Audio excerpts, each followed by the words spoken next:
Welcome to Fiery Discourse, your podcast and media featuring dragonesses, female dinosaurs, and other similar saurians and scalies. I'm your host, Ludmillanon, and with me are my co-hosts, Angron, LuckyEevee, Stryker, and Mathmachine. Today is our 29th episode, and we're discussing 2005's Danny Phantom episode, Beauty Marked. So, let's get things started. Oh yeah. Danny Phantom is probably the best show that Butch Hartman ever worked on, and it's the only one that wasn't really ruined as time went on, although Season 3 was kind of a downgrade from Season 1 and 2. For the most part. Yeah, it did kind of lose its footing, especially with the finale. Yeah, especially with the finale for the most part, but it still remains probably his best show and his most competent show, and this episode thankfully is from Season 2. Now, usually we like to save the talk about our dragoness for when she first appears, but Dorathea, she first appears in the first 10 seconds of the episode, so yeah, we're going to start talking about it right now. She previously appeared in the episode Parental Bonding, and her whole gimmick is she has an amulet that can turn her from a ghost princess into a dragoness. The reason we're talking about this episode compared to Parental Bonding, she's actually more predominant in this one. And I like her little human design here. Like, the dress is clearly like her scale design. The amulet is being around her neck, and even with like the hair almost being like the fronds of her dragoness form. Those are all really, really cute details in that. Her hands are, done up to be like talons, if you look at them in the gloves, and even the background of the stage she's on has a really gigantic prop of a dragon, which all real fun attention to detail. You can tell that the character designers had a lot of fun making up this little human disguise. We'll talk more about her dragoness appearance later on, because that'll be a lot more predominant. But yeah, in this episode, she's voiced by Suzanne Blakely, who also voiced Wanda on Fairly Odd Parents. She was voiced by Gray Griffin, a.k.a. Gray DeLisi, in the first episode, Parental Bonding. I don't know why Butch changed voice actors here, but I kind of like this voice a little bit better for her, to be honest. Yeah, I kind of like it too. It honestly makes her feel like a little more prone, but also gives her more dominant moment a little more oomph, if you know what I mean. Yeah, I can definitely see that. It definitely gives her that kind of feeling. So yeah, she basically is there to announce a beauty contest for the school, much to Sam Manson, aka the Goth Girls' dismay. 2000 cartoons really loved Goth Girls for some reason. I guess it was like in the zeitgeist, but still, it's funny to think. It's like, do we even have those kind of girls anymore? Goth girls in cartoons and whatnot. Funny to think about. But yeah, Tucker, meanwhile, wants to be a judge, and Tucker was kind of like Brock from Pokemon, in that he was always kind of, girl chasing, and he was also obsessed with technology, which we'll see later on in the episode. Meanwhile, we get a pretty cool fight with Danny versus a medieval executioner ghost, and I'm going to say this right now, the ghost designs on Danny Phantom were always some of the best parts of the show. Mm-hmm.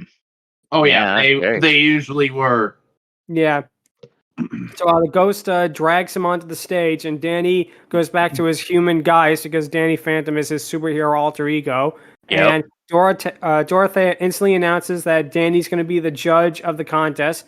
We then cut to Prince Angron watching over this before he turns into a dragon, and his design is pretty much identical to Maleficent's, which, same exact color scheme. He has regular pupils rather than just like totally, solid green eyes, but otherwise it's pretty much, yeah. Yeah, he's pretty much if the king from freaking Sleeping Beauty was the dragon instead of Maleficent. Yeah, exactly. He's voiced by D. Bradley Baker, who's an excellent voice actor with literally hundreds of credits. If you've watched a cartoon, you've heard this guy before. He's up there with freaking Frank Welker and Fred Patasquare. I'm sorry if I mispronounced your name, but yeah. Yeah, and even though he's called Aragorn, he's not the one from Lord of the Rings, so we're just getting that out there right now. He doesn't say, "My friends, you bow to no one." in this episode. Yeah, quick fix there. It's Aragorn, not Aragon. It's you're thinking of that ruins my joke. But anyway, yeah. We have the, of course, theme song, which is a banger and absolutely slaps, and I hope nobody skips it. Then we have the title card, which Danny Phantom always had really cool comic book style title cards for every episode, and this one is no exception. Again, it's a really neat attention to detail that I liked. Like, every episode had a unique title card that basically summarized what the episode was while making it seem like it's a comic book cover. That's a very nice touch. I honestly... the closest we get nowadays to that sort of thing is Kid Cosmic and the Planetary Defenders or something like that. And the Rings of Power, sorry. I definitely can see that. It's something that really is kind of a lost art when you think about, unique title cards for cartoons. Nowadays, it seems like they slap the title over the footage or they use like a generic one. But yeah, Danny is basically getting all the attention from all the female students over the beauty contest. We find out that Sam signed up for the contest, not to win, but to make a statement about true beauty. The satire on beauty contests it's a little on the nose, but it is still kind of funny. I would like if they were just a little bit more subtle with it, though, rather than just like outright saying, like Dorathea. Yeah, exactly. Yeah, it would have been a little bit agree. better. Yeah. They're asking for subtlety from a cartoon in the early to mid 2000s. I think. And a Butch Hartman cartoon at that. Yes. Butch Hartman, dear God. Yeah, when it's a Butch Hartman cartoon, there is no such thing as subtlety. Yeah, this man looks at this show, and I think you guys are being a little too vague here.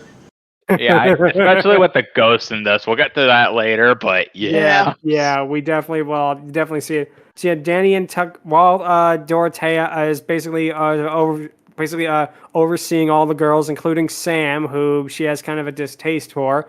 We see Danny and Tucker talking about the girls that they're going to date before the executioner ghost shows up again. And the fight scene with Danny versus the executioner ghost is good, but it's intercut with preparation for the beauty contest and, Sam not being into it and doing things to try to, basically sabotage, like her wearing fake vampire fangs or doing like another girl's makeup to have like the gothic attributes to it. And I don't know, it feels kind of a shame that they cut away from the fight to it because again, Danny Phantom's fight scenes were some of the best part of the show. Yeah, that's a little bit of a weak moment, but it's not an absolute deal breaker for me. Also, the combat boots on Dorothea's foot.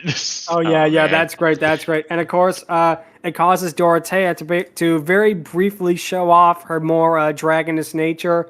Her eyes turn red, her teeth become like, fangs and that, and the forked tongue, pops out of her mouth.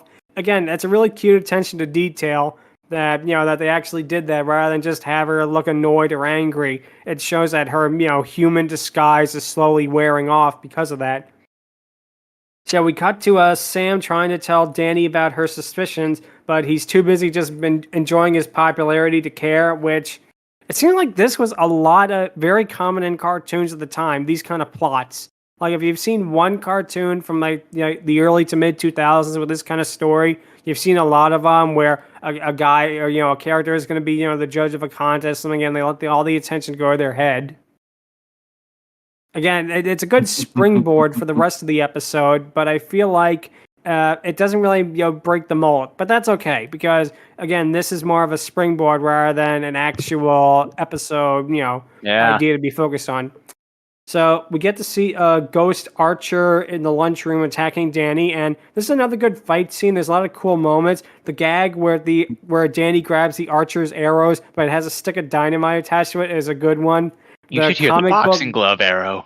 Yeah, exactly. The comic book boom attached to it was good, and one part that I think was actually really cool and something that I'm surprised more shows haven't done.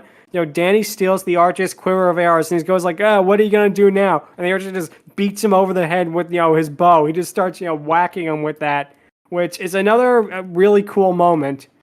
Like I said, I really feel like, that with the ghosts and the fights with the ghosts, interactions with them, I feel like that's where they put all the effort in. The stuff with the school feels more like a window dressing than anything else. Oh man, that honestly reminds me of like the battle between Genji and Hanzo, and like I see that one. It's like before Hanzo, there was Archer Ghost. Yeah. Oh god, that'd be great. That'd be great. But yeah, the Archer gets away. But again, Danny doesn't care because he's just too distracted with the contest to really even notice this. Then Dorathea contacts Aragon. Basically, she tells her that she basically reveals that the ring keeps her ghost powers from being sensed, and Aragon is revealed to be her abusive older brother. He belittles her for her mistakes, so she desperately apologizes. Which, again, is a really neat character dynamic in the first episode with Princess Dorathea, which is again the reason we're talking about this one is she has more of a character in this one. She has more of an actual arc of an actual story. In the first one, it felt like they just had a cool concept for a ghost, and they didn't really focus on it too much. I feel like she was more of like the monster of the week there, compared to here, where they actually give her, depth, and they give her some more and more things to do, rather than just be, it's the enemy, I have to beat this episode, as she was in the first one. In fact, she isn't really the dragoness, because the amulet turns other people into dragons and dragonesses in that one, and it happens to Sam. It's the same exact dragoness design of Dorathea, but I like in this one how they actually link the dragoness form to Dorathea herself. It's not the amulet. It's like, it is, but it isn't. We'll talk more about that later. But it's also very interesting to think about like how there's a running theme like throughout the entire freaking show where like the ghosts have like very strongly implied freaking fates that honestly make me curious about Dorothea's case in general. We'll get to that in a bit as well, but when we get to the ghost zone, we're definitely going to exactly. get to that. But Danny Phantom could be a very, very dark show when it wanted to be. Probably honestly, one of the darker Nicktoons post Invader Zim and pre Avatar. This probably was the darkest one they had with a lot of the implications. But before the contest begins, the Executioner Ghost shows up and attacks Danny while Dorathea gets a hold of Sam. Danny avoids the Executioner, but then the Archer teams up with him, and they basically have a pretty neat fight scene.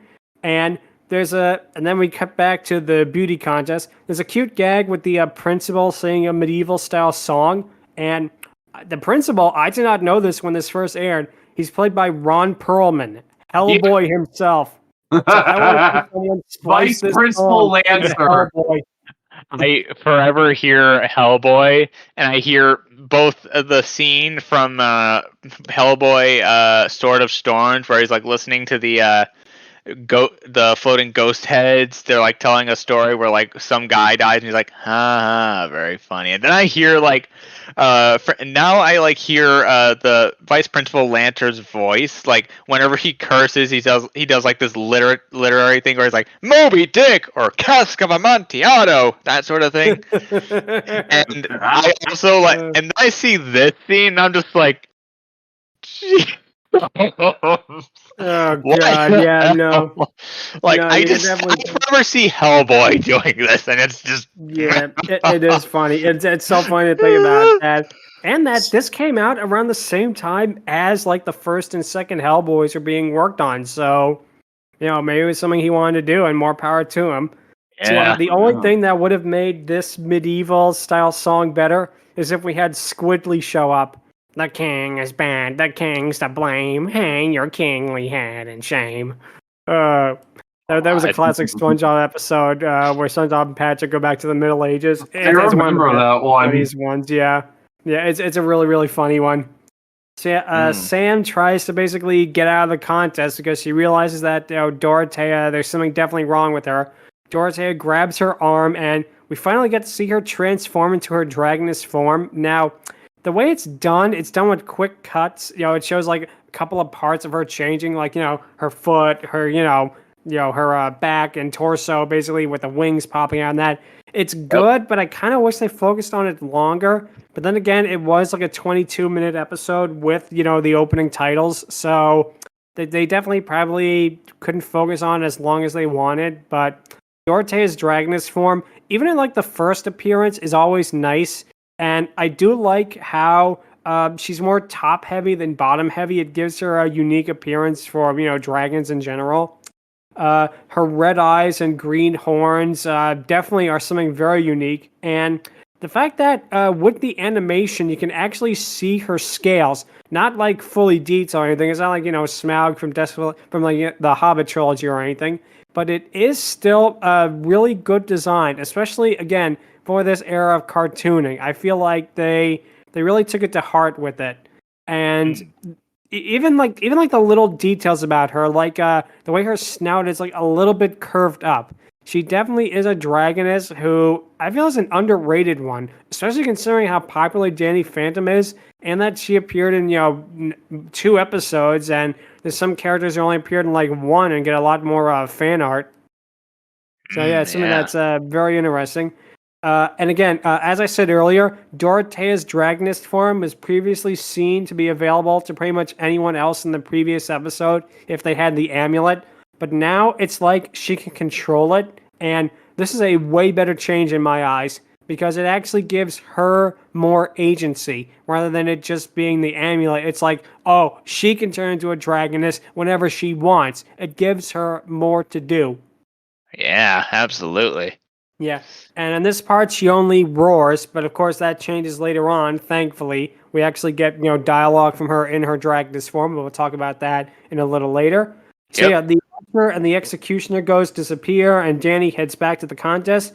The talent montage is actually pretty cute how they do it with, like, the spinning clock, the, clock wipe. Yeah. And various different talents being shown at once, and that's something that I feel like is actually a unique way to do a montage. I have not seen that in really any cartoon before or since. It's either Honestly, same.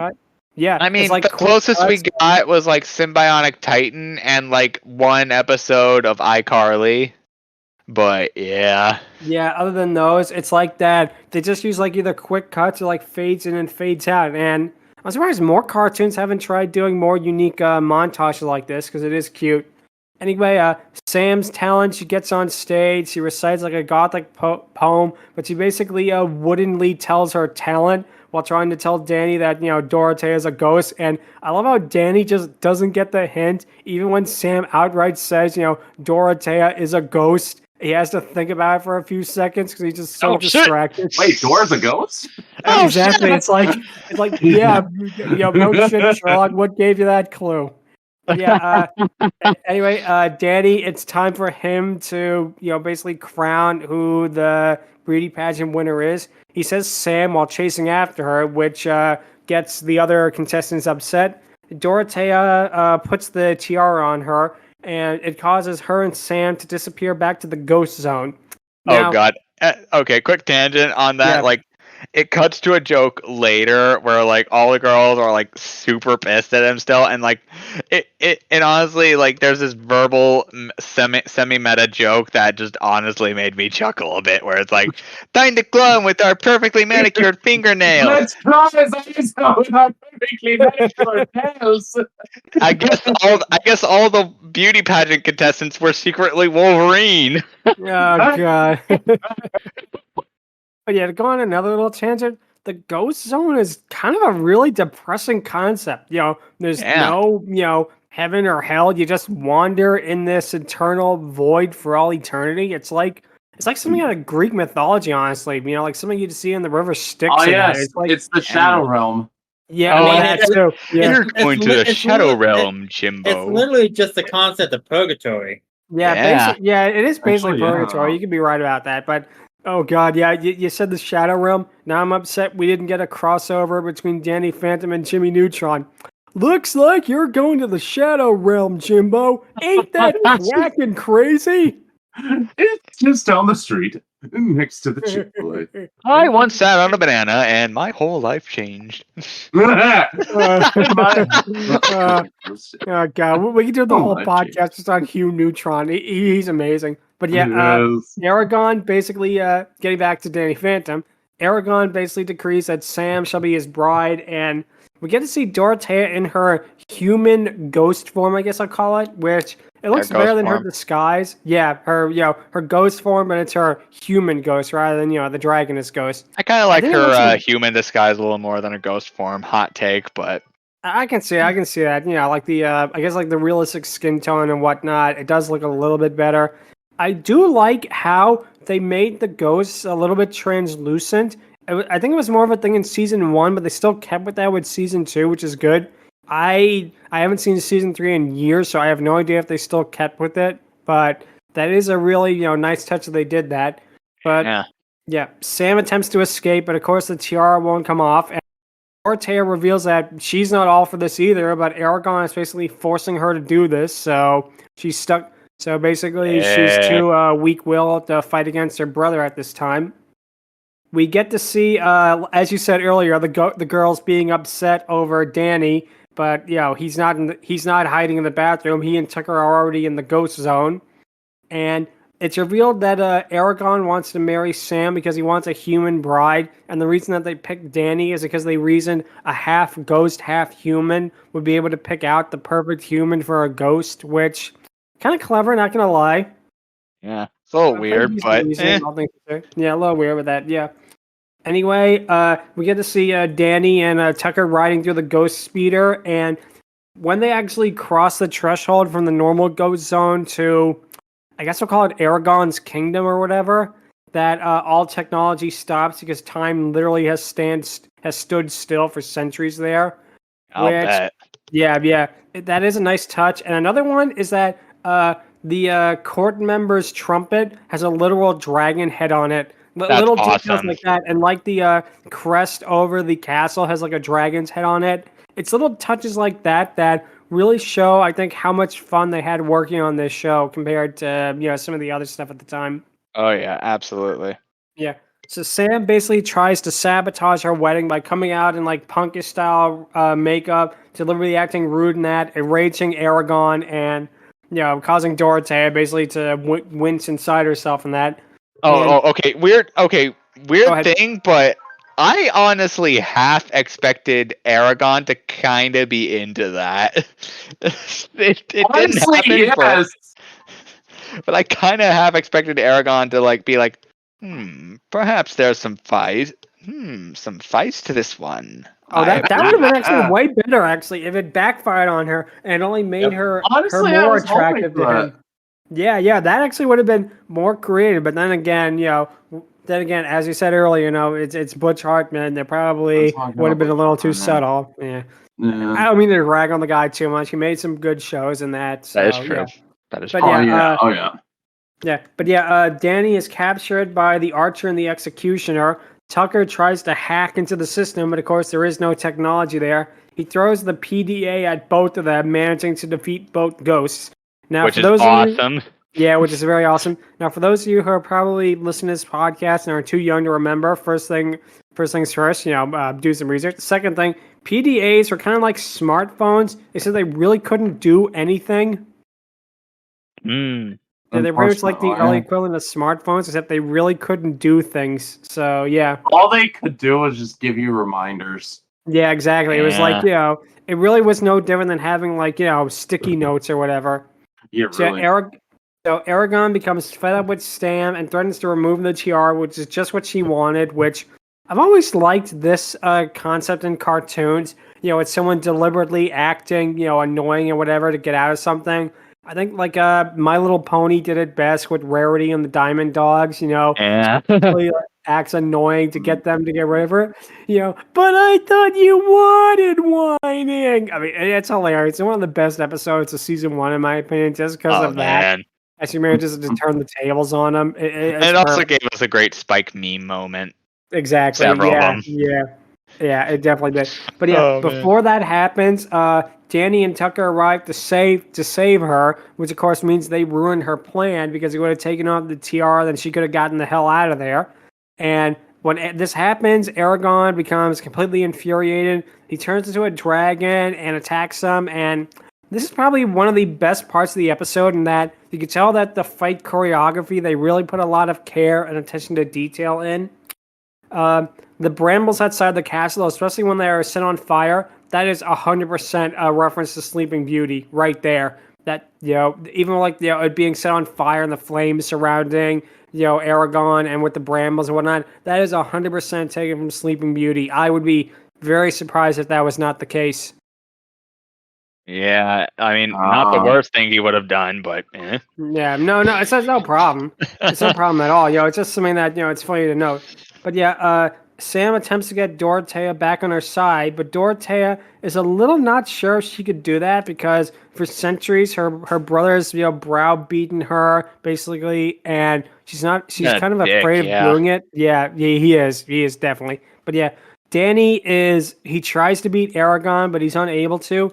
But we get to see Dorathea realizing she's just as powerful as Aragon. She's able to actually remove the tiara from Sam.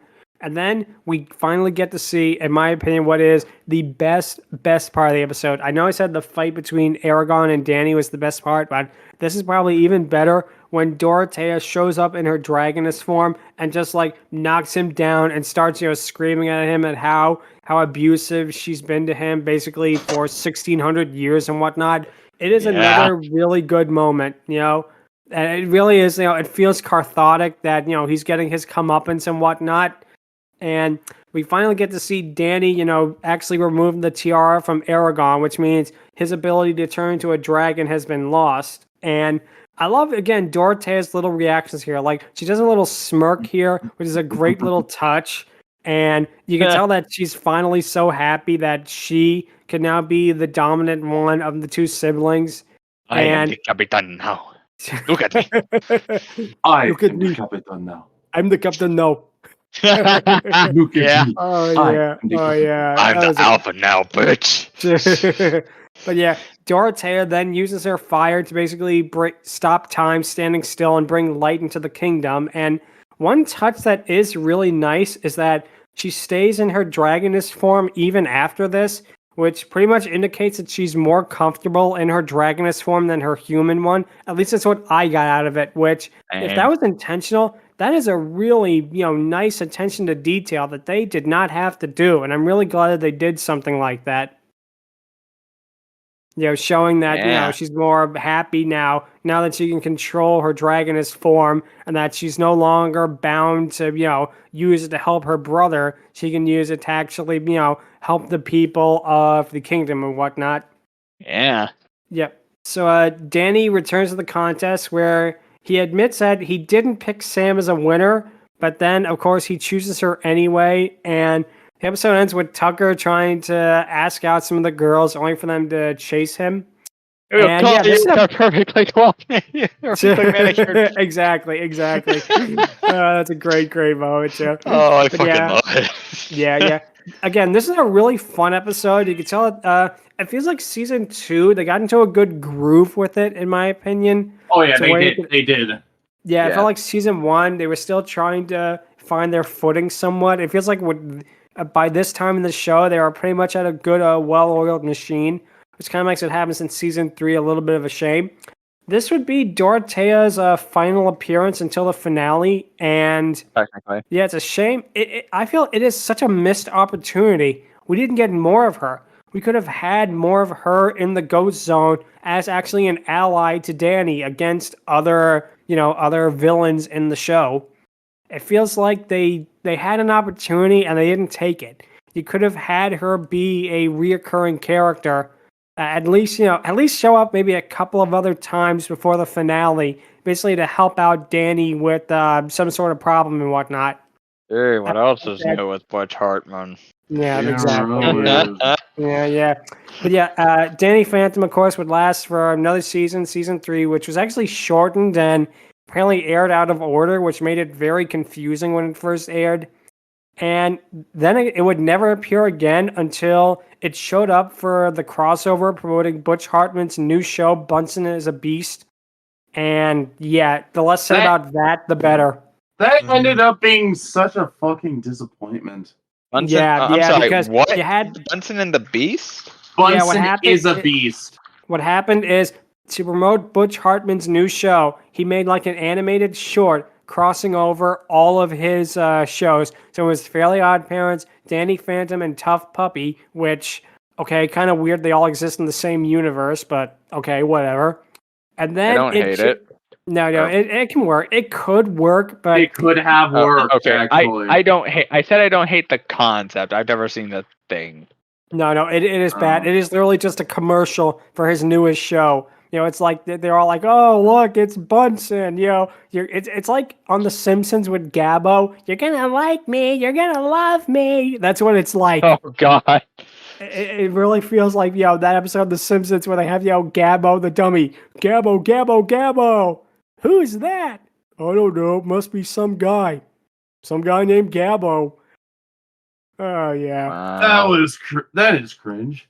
Yeah, no, I know. But yeah, no, basically what happened with Bunsen is a Beast is that it flopped instantly. Nobody liked it, and it has disappeared. And I don't think we're going to get any new Danny Phantom content, come to think of it, because they are either A, going to have to do a reboot, which if the 2 Fairly Odd Parents reboots are any indication, they can't do that. No. They had the live action one, which is now Lost Media, which is hilarious, considering the fact that it came out only 9 months ago, and now they removed it off of their streaming service, and now you can't find it. That's honestly hilarious. Now they're doing another reboot, which really just looks awful. Fairly Odd Parents, Fairly Odder, which is Yeah. fucking awful. Yeah, but they're doing another reboot, which it could be good, but I have my doubts. I have my doubts about current Nickelodeon. Dinkelberg. Yeah, it's all Dinkelberg's fault. Everything is Dinkelberg's fault. Yeah. So yeah, this is going to bring us to the question of the week, which is, what is your favorite action cartoon of the 2000s? And I have probably a unique one for the answer. I know a lot of you are probably going to say, Avatar: The Last Airbender. I actually think my personal favorite is Teen Titans. Oh, that's a good one. That worked really, really well. It was able to mix, some of the, sillier comedy episodes with some of the most heartbreaking, nightmare fuel-inducing stuff on a kid's show ever. It really did like the perfect balance between that, and I loved how mature it got, actually. Oh, it did. It definitely did. It definitely got that way. And again, it really shows how the creators of that, excuse me, they handled how the so creators many that were able to subjects balance so basically well. the side between comedy and outright dark stuff. You can have an episode where they have like living tofu captures cows for its spaceship, and then the next episode, Raven basically has to confront the fact that she is basically destined to destroy the world because her mother made a pact with like literal Satan. It's like you Trigon. have both of God. Trigon basically, but yeah, for all intents and purposes, he is basically Satan. But yeah, it is a very delicate balancing act, and for some reason, they really got it right. The anime-esque art style, I know a lot of people at the time actually disliked it, but I just feel it's completely iconic now. And yeah, it definitely is a show that it really was the absolute, probably one of the best action cartoons of the 2000s, and it is a shame that Teen Titans Go got more episodes than it, let's be real. Okay, the only good thing about Teen Titans Go are the Doom Patrol specials and literally nothing else. Let's be I fair. heard the movie wasn't too bad, to be honest. I haven't really seen it. I've heard honestly, the movie Will is decent. Arnett's There's Deathstroke was actually not two terrible. movies. There's actually 2 Teen Titans Go movies. Oh, There's fuck. two. There's just the one. What was the other one? The other one was Teen Titan. It was basically just the 2 series against each other. Wow. Oh, the okay. special, yeah. How do they God. justify that? Because it's two tonally different things. It's like having SpongeBob show up in like Avatar: The Last Airbender. It's like the tones don't mix at all. It's like, how do you do that? Oh, I agree. Poorly. Yeah, I could definitely you would do it poorly. So yeah, Angron, what would you have to say is your favorite action cartoon of the 2000s? Oh man, Teen Titan is going to be a little hard to beat, but there were several action shows that I have seen. I can't really just pick one, but I will say this, that for the time, it was either going to be either one of the Alan Burnett shows from Kids WB, Samurai Jack, or pretty much Yu-Gi-Oh! GX, which is honestly what I'm going to go for, Yu-Gi-Oh! GX. Like, don't get me wrong. Yu-Gi-Oh! GX was good. Oh yeah, absolutely. Don't get me wrong, I do notice some of the cracks. Jaden hasn't 100% aged well as much as he did when I was very young, but oh man, revisiting GX was definitely an overall worthy treat. Like, there were a lot of moments there that I was very surprised at, and honestly, just oh man, I still hold the elemental heroes in high regard to this day. Oh yeah, I no even mistake. made my own. I'm even making my own elemental hero deck actually. So Nice. I'm planning on doing the same. But anyways, as I was saying, Yeah. I also really as much as he didn't 100% age that well, I 100% loved. I still like Jaden. He's up there. He's not as charismatic as Yuya, or as awesome or flawless as Yugimoto, Yamayugi, or Yusei Fudo. Let's be fair. But very true. man, he definitely brings an energy to things that, like, he basically did Yuma Tsukumo and Yuya first, but Yuya did Jaden better. I'll put it that way for the most part. But yeah, I'm definitely going with Yu-Gi-Oh! GX. Okay, Mathmachine? It's also my favorite show just of all time, Samurai Jack. Like, oh no yeah, contest, Samurai hands Jack. down. Nice.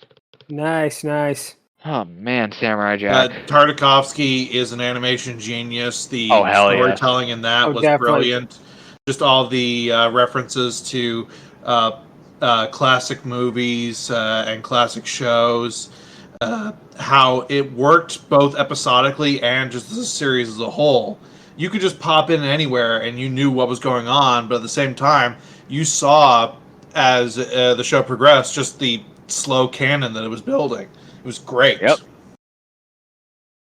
Absolutely. Yeah, I also kind of want to was a bring up great- TMNT 2003 as well.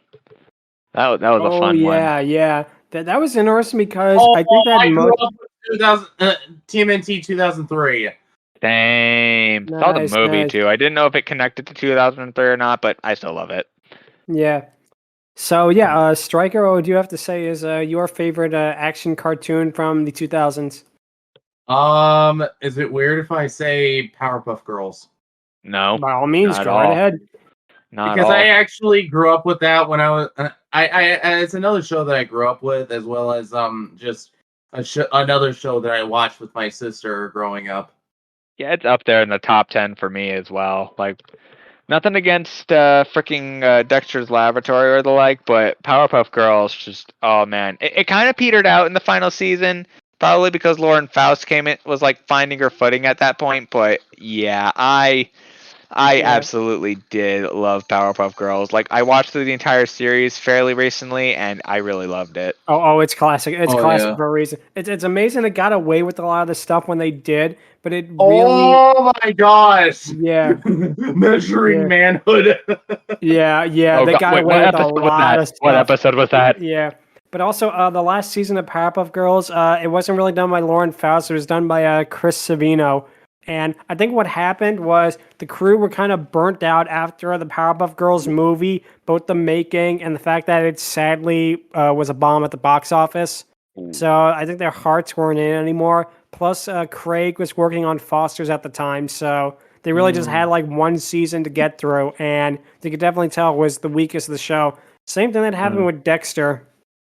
For the most part, yeah. Yeah. Speaking of Chris Yeah, Savino, didn't poor he guy. go on to work on freaking Loud House? Yes, he did before he got fired for some very bad things. Yep.